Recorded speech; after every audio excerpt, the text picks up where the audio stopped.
जय श्री हरि भक्तजनों, आप सभी का हार्दिक स्वागत है वास्तु ज्ञान चैनल की इस पावन आध्यात्मिक यात्रा में, जहां हम आपके जीवन को सरल, समृद्ध और दिव्य बनाने का सतत प्रयास करते हैं।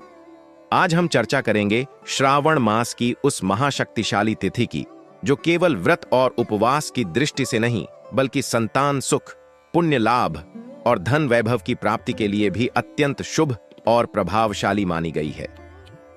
जी हां, हम बात कर रहे हैं 5 अगस्त 2025 को आने वाली पुत्रदा एकादशी की, जो न केवल विष्णु भगवान को प्रसन्न करने का अवसर देती है, बल्कि संतानहीन दंपतियों के लिए एक अलौकिक वरदान के समान है। परंतु इस दिन कुछ कार्य ऐसे भी हैं जो यदि भूल से भी कर लिए जाएं, तो पुण्य की बजाय पाप का भागी बनना पड़ता है और जीवन में दुख, दरिद्रता और अशांति छा जाती है। इसलिए यह अत्यंत आवश्यक है कि हम उन विशेष बातों को जानें जिन्हें पुत्रदा एकादशी के दिन हर हाल में टालना चाहिए। इस एकादशी का महत्व केवल एक धार्मिक तिथि भर नहीं है, बल्कि यह एक दिव्य द्वार है जो खुलता है भगवत भक्ति की शक्ति से।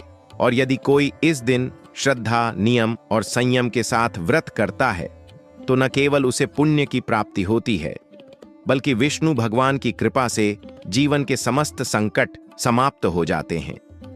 परंतु अगर इस दिन कुछ सामान्य से दिखने वाले कर्मों की भी अवहेलना कर दी जाए, तो यह व्रत निष्फल हो सकता है और जीवन में आने वाले शुभ संयोग दुर्भाग्य में बदल सकते हैं। ऐसे में वास्तु ज्ञान चैनल आप सभी साधक जनों को यह चेतावनी देना आवश्यक समझता है कि पुत्रदा एकादशी के इस शुभ अवसर पर आपको किन बातों से सावधान रहना चाहिए, जिससे आप हर प्रकार के दोषों से बच सकें और इस दिव्य तिथि का संपूर्ण लाभ प्राप्त कर सकें। यह ज्ञान केवल धर्म का नहीं, बल्कि आपके जीवन की दिशा को मोड़ देने वाला रहस्य है। भक्तजनों, ध्यानपूर्वक सुनिए और इसे हृदय में उतार लीजिए। पुत्रदा एकादशी की शुरुआत होती है मन, वचन और कर्म की शुद्धता से। इस दिन तन की नहीं, मन की भी पूजा होती है। यदि आप व्रत तो कर रहे हैं, परंतु मन में छल, कपट, ईर्ष्या, द्वेष या अभिमान रखे हुए हैं, तो समझ लीजिए कि भगवान श्रीहरि उस भोग को स्वीकार नहीं करेंगे। व्रत मात्र अन्न त्यागने का नाम नहीं, यह अपने दोषों का परित्याग करने का अवसर है। इसीलिए कहा गया है कि एकादशी में सबसे पहले अपने हृदय को स्वच्छ करें। इस दिन अपवित्र भावनाओं को मन में न आने दें, अन्यथा यह व्रत केवल एक दिखावा बनकर रह जाएगा। भक्तों, पुत्रदा एकादशी के दिन यदि किसी से क्रोध किया, अपशब्द बोले या किसी का अनादर किया, तो यह भी भारी भूल मानी जाती है। कई लोग व्रत तो रखते हैं, पर घर में कलह करते हैं, वाणी में कटुता रखते हैं और माता पिता की सेवा की जगह तिरस्कार करते हैं। ऐसे लोगों के व्रत निष्फल हो जाते हैं। इस एकादशी का संबंध सीधे विष्णु भगवान की करुणा से है और वह केवल उसी पर कृपा करते हैं जो नम्रता, सेवा और प्रेम का मार्ग अपनाता है। अतः इस दिन वाणी को मधुर बनाएं, व्यवहार को शुद्ध रखें और विशेष रूप से किसी को अपशब्द कहने से बचें।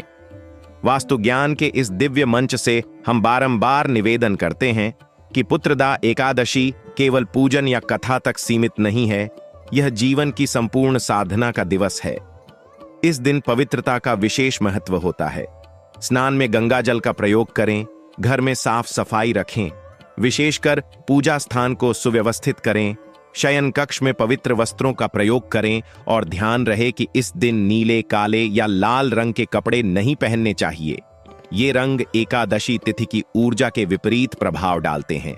श्वेत, पीला या केसरिया वस्त्र शुभ माना गया है। और हां, पुत्रदा एकादशी के दिन जो सबसे बड़ी भूल है, वह है भोजन नियम का उल्लंघन। यह व्रत केवल उपवास का नहीं, बल्कि सात्विक आहार का दिन है।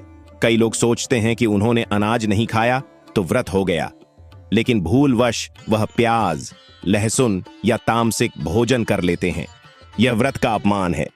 इस दिन फलाहार करें, बिना लहसुन प्याज के शुद्ध भोजन बनाएं और यथासंभव व्रत रखें। भगवान विष्णु को वह भाव नहीं भाता जो शरीर से तो पवित्र दिखे, लेकिन भीतर से अपवित्र हो। भक्तगण, एक और अत्यंत सामान्य लेकिन घातक गलती होती है व्रत रखने के बाद पूरे दिन आलस्य में पड़े रहना। पुत्रदा एकादशी का दिन आत्मचिंतन, जप, ध्यान और कथा श्रवण का दिन होता है। यदि आप इस दिन मोबाइल, टीवी या अन्य सांसारिक मनोरंजन में लगे रहेंगे तो यह व्रत का अपमान होगा। इस दिन कम से कम एक माला विष्णु सहस्त्र नाम का जाप करें, तुलसी के समक्ष दीपक जलाएं और भगवत गीता का पाठ करें। यदि दिन भर ये सब नहीं कर सकते तो कम से कम भगवान का ध्यान, नाम स्मरण और भजन जरूर करें। वास्तु ज्ञान आपको बार बार चेतावनी देता है कि पुत्रदा एकादशी के दिन की गई भूलें अगले पूरे वर्ष आपके भाग्य को प्रभावित करती हैं। यह दिन किसी चमत्कार से कम नहीं, लेकिन यह चमत्कार तभी होगा जब आपकी श्रद्धा सच्ची हो और नियमों का पालन पूर्ण रूप से हो। संतजनों, हम इस सत्संग में अब प्रवेश कर रहे हैं उस अत्यंत रहस्यमयी परंतु यथार्थ पक्ष की ओर, जहां हम जानेंगे उन गुप्त 5 गलतियों को जिनका पुत्रदा एकादशी के दिन भूलवश किया जाना आपके समस्त पुण्य को भस्म कर सकता है। अब तक हमने समझा कि यह व्रत केवल शरीर से नहीं, मन, वाणी और कर्म की पवित्रता से जुड़ा है। लेकिन अब हम प्रवेश करते हैं उन अत्यंत महत्वपूर्ण और दुर्लभ बातों में जिन्हें जानकर आप न केवल स्वयं को भूल से भी बचा सकते हैं, बल्कि अपने पूरे कुल की रक्षा भी कर सकते हैं। सर्वप्रथम भूल जो अक्सर श्रद्धालु कर बैठते हैं वह है इस दिन तुलसी माता का अपमान। पुत्रदा एकादशी पर तुलसी को केवल पूजा की वस्तु न समझें, बल्कि उन्हें श्री हरि की पत्नी के रूप में स्वीकार करें। यदि आप तुलसी के पत्ते तोड़ते समय अशुद्ध हाथों से स्पर्श करते हैं या तुलसी के पास झूठे बर्तन रखते हैं या उनका गलत उपयोग करते हैं तो यह श्री हरि का अपमान माना जाता है। तुलसी तोड़ने का भी विशेष नियम होता है। सूर्योदय से पूर्व या सूर्यास्त के बाद पत्ते नहीं तोड़ने चाहिए। अगर व्रत के दिन ही आपने इस नियम को तोड़ दिया तो व्रत का प्रभाव निष्फल हो जाता है। दूसरी भूल जो अनजाने में हो जाती है वह है गरीब, भूखे और असहाय को तिरस्कृत करना। यह दिन केवल अपने लिए नहीं बल्कि दूसरों के कल्याण के लिए भी समर्पित है। पुत्रदा एकादशी पर किया गया दान अनंत गुणा फल देता है। यदि कोई भिखारी, असहाय व्यक्ति आपके द्वार पर आए और आप उसे दुत्कार दें या नजरअंदाज कर दें तो समझिए आप श्री हरि को ही तिरस्कार कर रहे हैं, क्योंकि श्री हरि स्वयं भिक्षा का पात्र लेकर हर द्वार पर परीक्षा लेने आते हैं। इस दिन अन्न, वस्त्र, फल, जल या दक्षिणा दान करने का विशेष विधान है।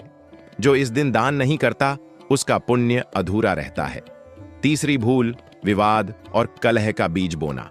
कई बार लोग इस दिन उपवास रखते हैं लेकिन परिवारजनों से झगड़ा करते हैं या अपने कामकाज में किसी से मनमुटाव कर बैठते हैं। एकादशी व्रत में मन और वातावरण की शांति सर्वोपरि है। यदि घर में वाद विवाद हो रहा हो तो लक्ष्मी निवास नहीं करती। विशेषकर संतानहीन दंपति यदि पुत्रदा एकादशी पर आपस में झगड़ा करते हैं तो वह संतान सुख की संभावना को स्वयं से दूर कर देते हैं। यह दिन तो शांति और सौम्यता का प्रतिनिधित्व करता है। चौथी भूल पूजन का ढोंग। कई लोग केवल लोक दिखावे के लिए एकादशी का व्रत करते हैं। उन्हें न तो भगवान में रुचि होती है न जब ध्यान में। वे केवल इसलिए व्रत रखते हैं कि समाज में उन्हें धार्मिक माना जाए, लेकिन भगवान तो भाव के भूखे हैं। यदि आप अपने पूरे दिन में केवल 5 मिनट भी सच्चे भाव से विष्णु भगवान का नाम लें तो वह कई घंटों के ढोंग से अधिक प्रभावी होगा। पूजन करते समय मोबाइल चालू रखना, मन भटकाना, टीवी देखना, यह सब भी पूजन का अनादर माना गया है। पांचवी और सबसे गंभीर भूल रात्रि में भोजन या ब्रह्मचर्य का उल्लंघन। पुत्रदा एकादशी में रात्रि जागरण और ब्रह्मचर्य का पालन अनिवार्य माना गया है। यदि व्रती रात्रि में भारी भोजन करता है या कोई तामसिक आचरण करता है तो व्रत का पुण्य चला जाता है। जो संतान सुख की कामना करता है उसे इस दिन अपनी इंद्रियों को संयम में रखना चाहिए। रात में भगवान के भजन करें, व्रत कथा पढ़ें और यदि नींद आ भी जाए तो मन में भगवत नाम का जाप करते हुए सो जाएं। यह दिन केवल शरीर का तप नहीं, आत्मा की साधना है। वास्तु ज्ञान चैनल आपसे करबद्ध प्रार्थना करता है कि इन 5 भूलों से बचें और अपने जीवन में श्री हरि के नाम का दीपक जलाएं। पुत्रदा एकादशी केवल एक तिथि नहीं बल्कि संतान सुख, सुख शांति, समृद्धि और मोक्ष के द्वार खोलने वाली चाबी है। यह दिन एक ब्रह्म मुहूर्त है। जीवन के कर्मों को सुधारने, अपने पापों को धोने और भगवान के चरणों में स्थान पाने का। अब आइए जानते हैं कि इस एकादशी पर कौन से दुर्लभ उपाय करने चाहिए जिससे जीवन में समृद्धि, संतान, सुख और सौभाग्य एक साथ मिल जाए। यदि आपने यह उपाय इस दिन कर लिया तो कोई शक नहीं कि भगवान विष्णु स्वयं आपके घर लक्ष्मी जी को लेकर पधारेंगे। इस दिन प्रातः स्नान करके पीले वस्त्र धारण करें, श्री हरि को पीले फूल, पीली मिठाई और तुलसी पत्र अर्पण करें। इसके बाद केले के पत्ते पर पंचमेवा रखकर किसी ब्राह्मण को दान करें। इससे संतान प्राप्ति की संभावना प्रबल होती है। साथ ही संध्या समय किसी गाय को गुड़ और गेहूं खिलाएं और उसका आशीर्वाद लें। इस दिन का सबसे रहस्यमयी उपाय है, तुलसी के पास बैठकर विष्णु सहस्त्र नाम का पाठ करें और एक छोटा सा पीला धागा लेकर उसे तुलसी में बांध दें। धागा बांधते समय मन में श्री हरि से संतान, सुख, धन, सम्मान, शांति या जो भी आपकी इच्छा हो वह बोलिए। यह छोटा सा कर्म साक्षात वरदान बनकर आपके जीवन में उतरता है। वास्तु ज्ञान चैनल की यह प्रार्थना है कि आप इस अमूल्य ज्ञान को केवल सुनकर न छोड़ दें, बल्कि अपने जीवन में इसे उतारें। यह वीडियो अगर आपके हृदय को स्पर्श करता है तो इसे अधिक से अधिक भक्तजनों तक पहुंचाएं।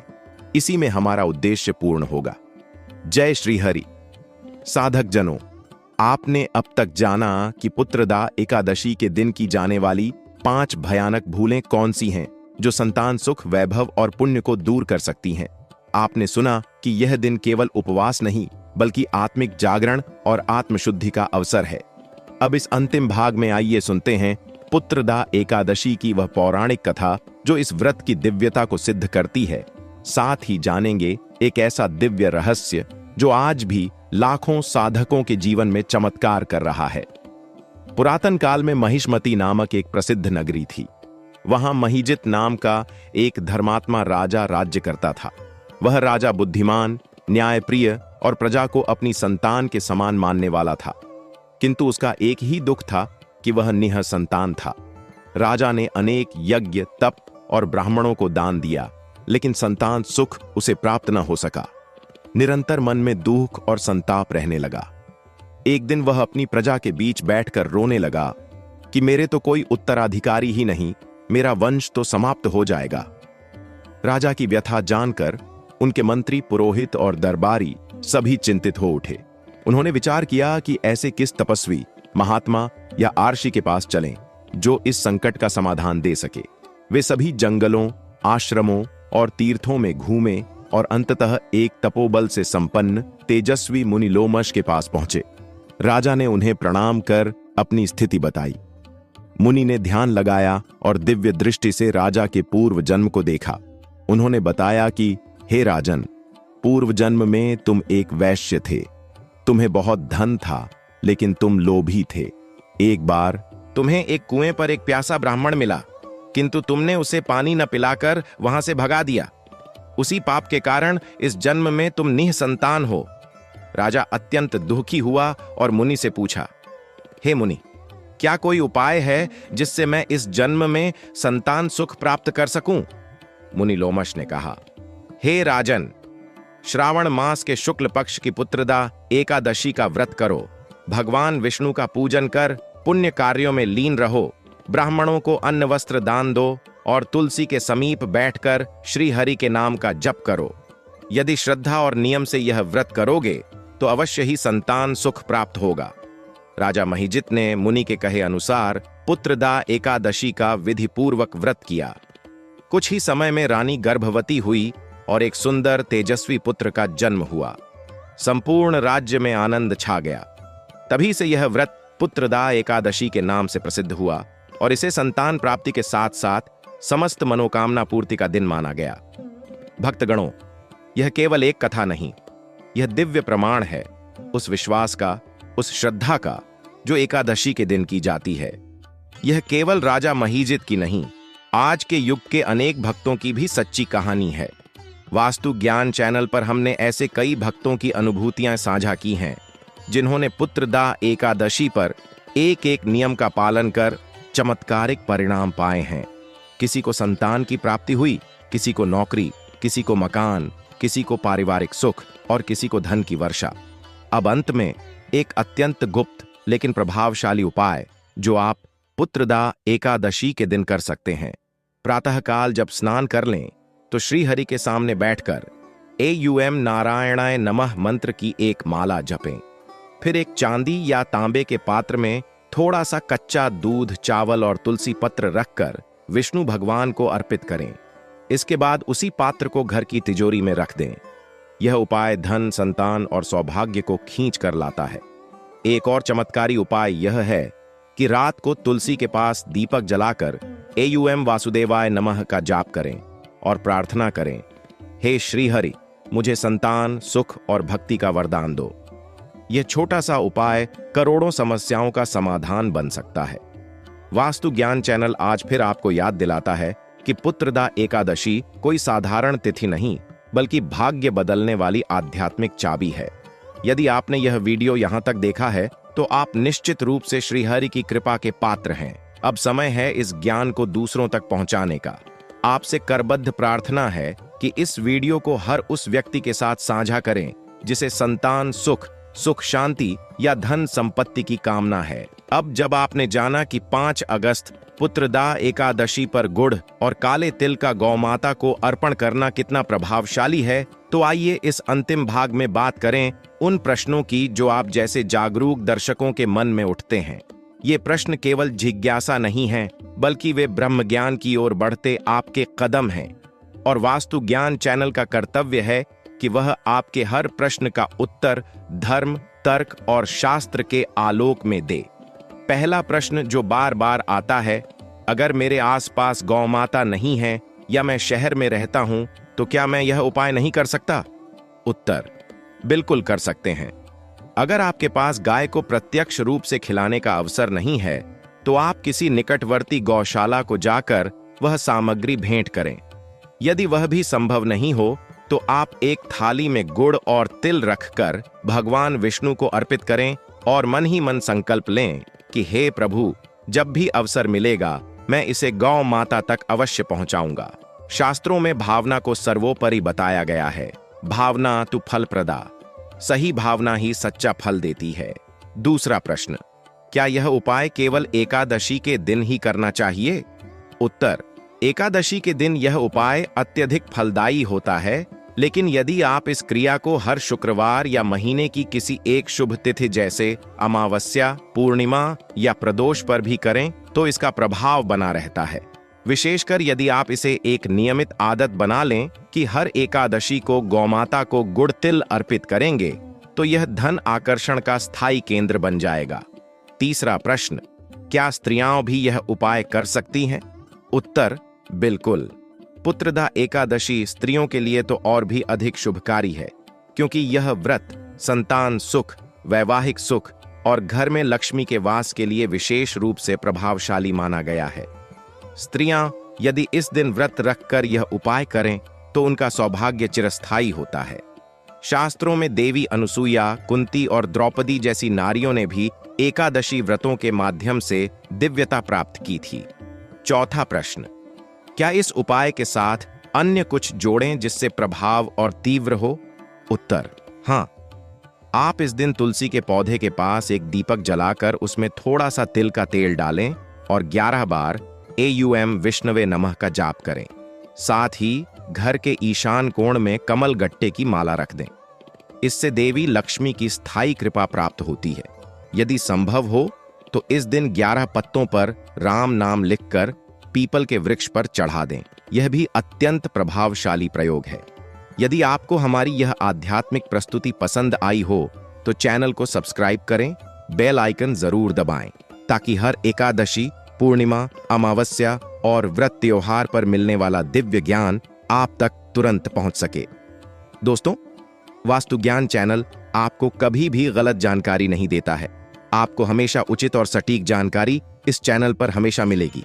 दोस्तों, वीडियो को लाइक करें, चैनल को सब्सक्राइब करें, साथ ही कमेंट बॉक्स में जय माता लक्ष्मी, जय भगवान विष्णु, जय एकादशी माता जरूर लिखिए। जय जय श्री हरि, जय तुलसी मैया, जय वास्तु ज्ञान।